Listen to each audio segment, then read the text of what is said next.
गाड़ी में मिसिंग दो किस्म की होती है। एक वो मिसिंग जो आप ड्राइविंग के दौरान कर रहे हैं, वो मिसिंग है जो आप ड्राइविंग कर रहे हैं तभी मिसिंग है, जो खड़ी गाड़ी के अंदर भी मिसिंग है। तो इनके ऊपर तफसील से बात करते हैं, हमारे से जुड़े रहें। बिस्मिल्लाहिर्रहमानिर्रहीम, अस्सलाम वालेकुम।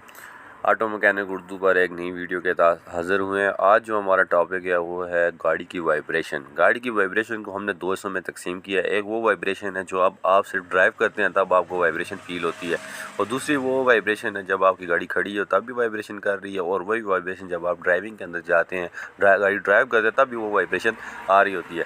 तो सबसे पहले बात करते हैं कि ड्राइविंग के अंदर आने वाली वाइब्रेशन क्या है। तो सबसे पहले नंबर पे आता है एक्सेल की वाइब्रेशन, आपका गोडा जिसे हम बोलते हैं।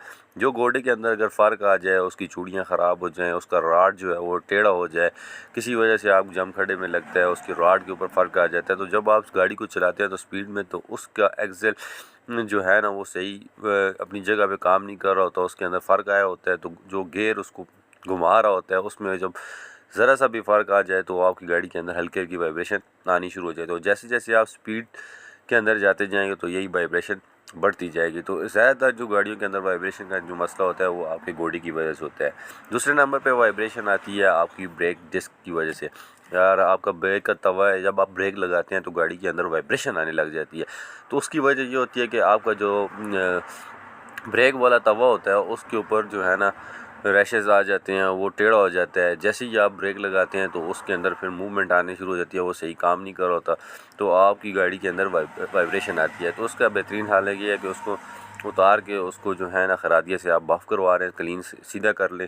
जब वो सीधा हो जाएगा तब आपकी जब ब्रेक लगाएं तो आपकी वाइब्रेशन नहीं होगी। तीसरे नंबर पे आता है व्हील बैलेंसिंग। व्हील बैलेंसिंग जो है ना आजकल बहुत कॉमन है। हल्की स्पीड के अंदर आपको व्हील बैलेंसिंग की वाइब्रेशन का महसूस नहीं होगा, लेकिन जब भी आप मोटरवे के ऊपर जाएंगे तो 80 प्लस के ऊपर आप जब आएंगे तो आपकी गाड़ी के अंदर थथराहट आने लग जाएगी, वाइब्रेशन आने लग जाएगी। तो ये जो है ना ये व्हील बैलेंसिंग की वजह से होती है। तो आप व्हील बैलेंस करवा लें तो इंशाल्लाह ये प्रॉब्लम ही आपकी ख़त्म हो जाएगी।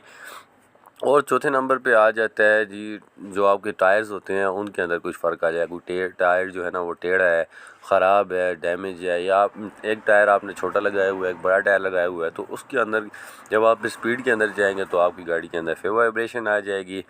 इस तरह आपके रिम्स अगर टेढ़े हैं, उनके अंदर कुछ मसला है, तो वो भी आपकी गाड़ी के अंदर वाइब्रेशन को पैदा करेंगे।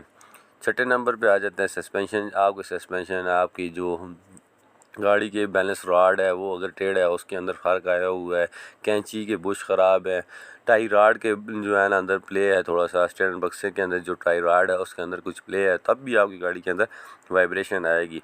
तो ये वाइब्रेशन वो हैं जो आपको ड्राइविंग के दौरान आती है। और एक सबसे इम्पॉर्टेंट जो मैं आपको बताने वाला हूँ 7वें नंबर पे, वो है EFI गाड़ियों के अंदर ऑटो फ़ैन का ना होना। जिन गाड़ियों के अंदर ऑटो फ़ैन होते हैं, मतलब EFI गाड़ियाँ हैं, उनके अंदर ऑटो फ़ैन मस्ट है। अगर आप अपनी गाड़ी के अंदर EFI गाड़ी का जो फ़ैन है आपने डायरेक्ट किया हुआ है तो उसके आपको दो नुकसान होंगे। एक तो ये कि आपकी गाड़ी की फ्यूल एवरेज जो है ना वो बेहतर नहीं होगी, आपकी गाड़ी फ्यूल ज़्यादा खाएगी। दूसरी ये कि जब आप स्पीड के अंदर गाड़ी चला रहे होंगे, मोटरवे पे हैं, तो ऑटो फ़ैन ना होने की वजह से आपकी गाड़ी के अंदर वाइब्रेशन रहेगी। उसकी वजह ये होती है कि इंजन आपका गर्म नहीं होता, मोटर पे वैसे भी स्पीड होती है तो उसकी हवा भी उसको लग रही होती है, और वो पखा भी उसको जो है ना ठंडा कर रहा होता है, तो गाड़ी आपकी ठंडी होने की वजह से आपकी गाड़ी के अंदर वाइब्रेशन पैदा होती है। तो जिन गाड़ियों के अंदर EFI है, कंप्यूटर वाली गाड़ियाँ, उनको चाहिए कि वो अपनी गाड़ियों के फ़ैन जो है उनको ऑटो करवा लें, उससे उनकी फ्यूल की बचत भी होगी और ये वाइब्रेशन का मसला भी नहीं आएगा। तो दूसरे नंबर पे हम बात करते हैं वो गाड़ियाँ जिनके अंदर वाइब्रेशन खड़ी गाड़ी के अंदर भी आ रही है और जब वो चला रहे हैं तब भी आ रही है। तो सबसे पहले बात करते हैं कि बहुत ज़्यादा गाड़ियों के अंदर ये होता है, नंबर 1 पे आ जाता है कि बैटरी का कनेक्शन जो होता है ना उसमें फ़र्क आया होता है। बैटरी का जो टर्मिनल आके आप कह सकते हो उनके अंदर इतना कापर आया होता है, तो वो अपना करंट को मिसिंग कर रही होती हैं। जब वो अपना करंट मिसिंग कर रही होती हैं या किसी सेंसर को सेंसर का जो काम होता है वो नहीं कर पाता, बैटरी खुद अपना काम नहीं कर पाती, इंजन को सही पावर नहीं मिल रही होती, तो उसके अंदर वाइब्रेशन पैदा होती है। तो ये वाइब्रेशन फिर आपकी ड्राइविंग के अंदर भी रहेगी।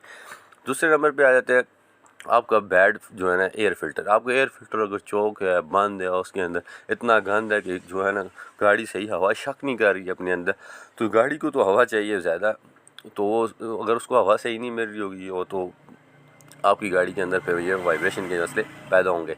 स्पार्क प्लग आ जाता है तीसरे नंबर पे। अगर आपका स्पार्क प्लग सही नहीं है, डैमेज है, तो वो सही स्पार्क नहीं करेगा, तो आपके सिलेंडर के अंदर सही फायर नहीं होगी, इग्निशन सिस्टम अपना काम सही नहीं कर पाएगा। तो ये वाइब्रेशन फिर आपकी गाड़ी के अंदर, खड़ी गाड़ी के अंदर भी रहेगी, और जब आप चलाते रहेंगे तो ये ज़्यादा बढ़ती रहेगी। तो चौथे नंबर पे आ जाता है कि आपके जो पाइप्स हैं, अगर वो एयर के हैं या फ्यूल्स के हैं, जो पेट्रोल के हैं, अगर वो डैमेज हैं, लीक हैं, तो आपकी गाड़ी को ना सही एयर मिल रही होगी, ना सही फ्यूल मिल रहा होगा। तो इन सूरतों में आपकी गाड़ी खड़ी गाड़ी में भी मिसिंग कर रही होगी। जब आप चलाएँगे तो ये मिसिंग ज़्यादा बढ़ जाएगी। तो पाँचवें नंबर पे आ जाते हैं इंजेक्टर्स। आपके इंजेक्टर ख़राब हैं, बैड हैं, उनके अंदर फायर सही नहीं है। अगर उनकी फायर अगर सही नहीं होगी तो दो नुकसान होंगे। एक तो ये गाड़ी आपके अंदर मिसिंग पैदा होगी, दूसरी ये कि वो फ्यूल ज़्यादा खाएंगे। देखिए, इंजेक्टर्स की जो फायर होती है वो स्प्रे की तरह, जैसे आप बॉडी स्प्रे करते हैं तो उसकी एक स्प्रे निकलती है, फैली हुई निकलती है, तो वो स्प्रे होनी चाहिए। अगर उस स्प्रे से आपका फ्यूल भी बचेगा, आपकी गाड़ी के सिलेंडर की हर जगह पे फ्यूल चला जाएगा, और ब्लास्ट जब होगा तो आपकी गाड़ी के अंदर इग्निशन के सिस्टम के अंदर सही काम करेगा। लेकिन अगर आपका जो है ना वो एक पिन की तरह फायर करेगा, सीधे जाएगा, तो फायर सही नहीं कर सकेगा, उससे आपका पेट्रोल ज़्यादा लगेगा और आपकी गाड़ी के अंदर ज़्यादा मसले आएंगे इंजन। तो छठे नंबर पे आ जाता है कि आपकी जो टोटल बॉडी है वो अगर गंदी है, उसके ऊपर ऑयल आ गया, डस्ट आ गई है, तो वो अपना काम सही प्रॉपर नहीं कर रही होगी। इस वजह से भी आपकी गाड़ी के अंदर मिसिंग जैसे मसले पैदा होते रहेंगे। और ये कुछ वजूहत हैं जिनकी वजह से आपकी गाड़ी के अंदर मिसिंग हो रही थी है, ड्राइविंग के अंदर और हाइडल पोजीशन के अंदर। तो अगर कोई पॉइंट आउट मुझसे मिस हो गया तो कमेंट करके ज़रूर बताइएगा। चैनल को लाइक करें, सब्सक्राइब करें। अगली वीडियो तक हमारे साथ जुड़े रहें। अल्लाह हाफ़िज़।